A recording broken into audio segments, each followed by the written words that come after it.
پاکستان کے لوگوں کا یہ حشر کیوں کر رہے ہو؟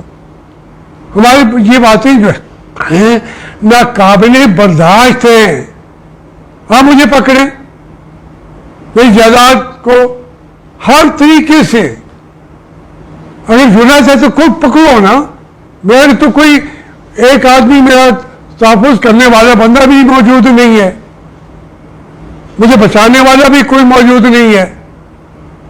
لیکن مجھے پتا ہے کہ تم نہیں پکڑو گے، کیونکہ میرے پکڑنے سے تمہارے تمام جو مزید گناہ ہیں وہ بھی آشکار ہوں گے.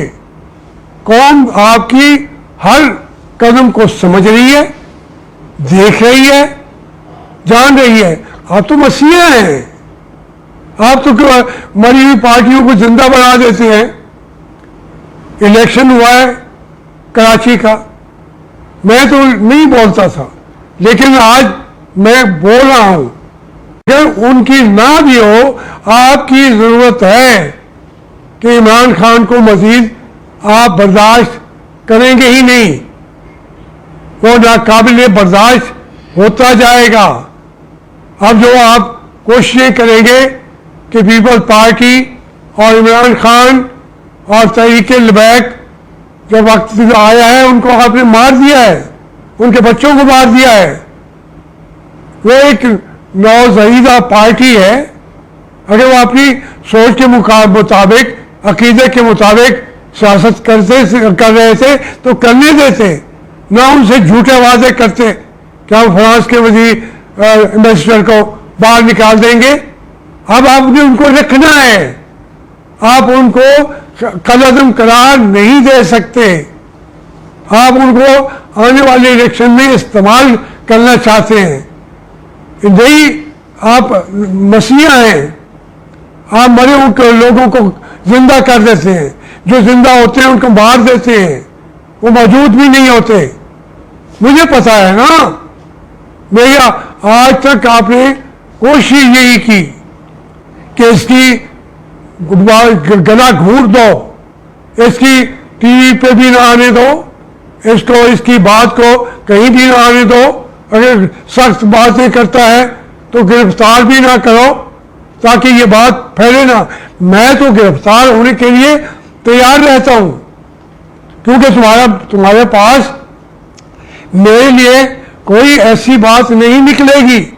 اب بشیر میمن نے کھل کے ایک بات بتا دی، یہاں ساری باتیں تو نہیں بتاتا تھا. میرا نام بھی عمران خان نے کہا کہ اس کو اور میرے نواز شریف کو پکڑنا ہے. عمر چیمے کا یہ انٹرویو چھپا ہوا ہے 1.5 سال پہلے کہ اس کے اوپر کوئی نہ کوئی ڈالو، جیل میں ڈالو، باہر نہیں ہونے چاہیے. حالانکہ آپ ایسے آدمی ہیں کہ میران بہن کے اوپر میرے لیے 10 تقریریں میرے حق میں کر چکے ہیں، وہ بھول گئے.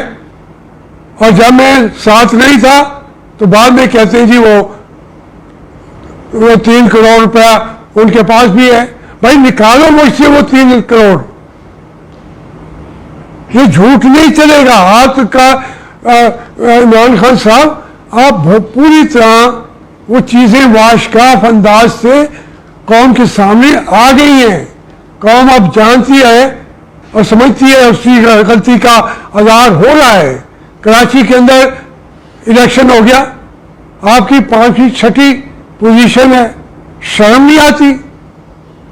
وہ آگے پارٹیوں کا جس کا نام بھی نہیں تھا پیپل پارٹی کا 4 دن پہلے، بلکہ وہ آفر بھی کر رہے تھے کہ مسلم لیگ ہم سے صلح کر لے، ہم انہیں کو ہی بنا لیں گے، ان کو سپورٹ کریں گے. وہ یکدم زندہ ہو گئی اور اس کو آپ نے فیلڈ میں لے آئے. پھر بھی 500-600 کا فرق ڈال کے ہر آدمی دیکھ رہا تھا. 6 گھنٹے 8 گھنٹے جب صبح جب ہم نے سیری کر کے کمروں کے اندر آئے بیڈ روم میں تو اس پر آ رہا تھا کہ پیپل پارٹی جیت گئی ہے. یہاں کو خدا کا خوف کرو. 12 گھنٹے کراچی جیسے شہر میں، اس کا تو شہر آشوب لکھنا چاہیے، کس طرح اس کی گردن آپ نے پورے شہر کی دبوچی، اور اس کے لیے آپ نے بیانیاں صحیح کرنے کی کوشش کر رہے ہو. یہ ساری چیزیں جو آپ کر رہے ہو دنیا دیکھ رہی ہے. جو آپ نے اس جرنلسٹوں کو کل کا پرسوں کا عمران خان صاحب، وہ بھی سامنے آ چکا ہوا ہے. ایک ایک چیز یہ کارڈ پہ ہے. اب بے شک تم جا کے اس کا گھی مل کو چھین لو، کچھ اور چیز جو بات ہونی تھی وہ تو ہو گئی، اب چھین لو. میرے پاس تو کچھ ہے نہیں جس کو چھیننے کی تمہیں ضرورت ہو سکے، اور فوجی صاحبان کو بھی ضرورت نہیں ہے. میں سمجھتا ہوں کہ یہ جو کور کمانڈرز ہیں، اگر وہ سارے ہی ایسے ہی خاموش رہتے ہیں، آپ کو تلاش کرنی ہے باغیوں کی، تو ہاں میں باغی ہوں، میں بات کرتا ہوں. میں زندگی کے آخری سانس تک یہ جنگ جو میں نے لڑی ہے، میری قبر بھی لڑے گی.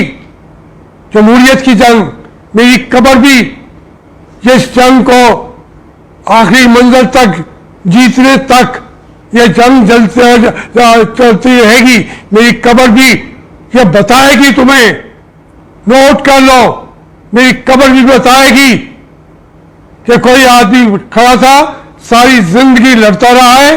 اور میاں نواز شریف نے اب جب مجھے کہا کہ میں نے وہی نظریے پہ میں چلوں گا اور میں لڑ کے دکھاؤں گا، میں تو میاں نواز شریف کا فالوور ہوں. لیکن انہوں نے جب یہ کہا کہ میں وہی جنگ لڑوں گا، تو پھر میں نے کہا کہ میاں صاحب میں آپ کے ساتھ کھڑا ہوں. اور واقعتاً ایسی جنگ لڑی ہے اس نے، اس کو کوئی بھولنا چاہے بھول جائے. میاں شہباز شریف سے یہ کل کی بات ہے نا. میاں شہباز شریف نے میری زندگی کے ایک ایک پہلو کو سامنے 40 MNAs کے سامنے کھول کے باتیں کی. کیونکہ وہ جانتے ہیں 50 سال کا جاننا کوئی چھوٹی سی بات ہوتی ہے، یہ کوئی ایسی بات ہے. تو میں یہ عرض کرنا چاہوں گا کہ آپ فوری طور پر استعفیٰ دیں. جنرل قمر جاوید باجوہ استعفیٰ دے دیں. لیکن اگر آپ نے دیر لگائی تو پچھتائیں گے، پچھتائیں گے. آپ کہہ رہا ہوں کہ پچھتائیں گے. اور وہ جو ہمارے فیض حمید صاحب ہیں، جو انہوں نے کارڈ لگائے ہیں، اب وہ جا کے فیصلے کر رہے ہیں دبئی کے اندر. وہ ڈوڈل ہے کہ کیا ہے، مرمز وہ ڈوڈول، اس کے ساتھ ایک پورا چل رہا ہے. ہمارے وزیر خارجہ بیچارے کہہ رہے تھے کہ ہمارا کوئی تعلق باقاعدہ اس قسم کا ابھی شروع نہیں ہوا. اسی دن وہ کہتے ہیں ہاں جی ہمارا تو، ہم تو انڈیا کے ساتھ باتیں کر رہے ہیں. اب وہ وزیر خارجہ بیچارہ کیا کرے؟ اس کا حشر کیا ہوگا جب وہ واپس آئے گا اپنے حلقے میں؟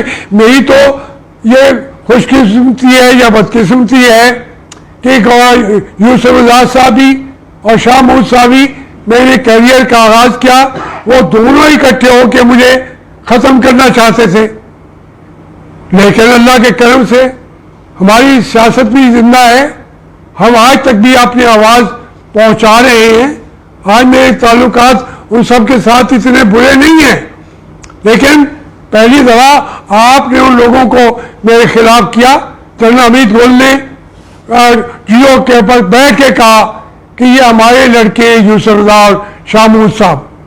ٹھیک بات ہے، میرے بارے میں بات کرتے ہیں نا جنرل حمید گل صاحب، کیونکہ یہ پوری جنگ میں لڑا ہوں اور جانتے ہوئے کہ میں نے اپنے آپ کو بچا کے رکھنا ہے.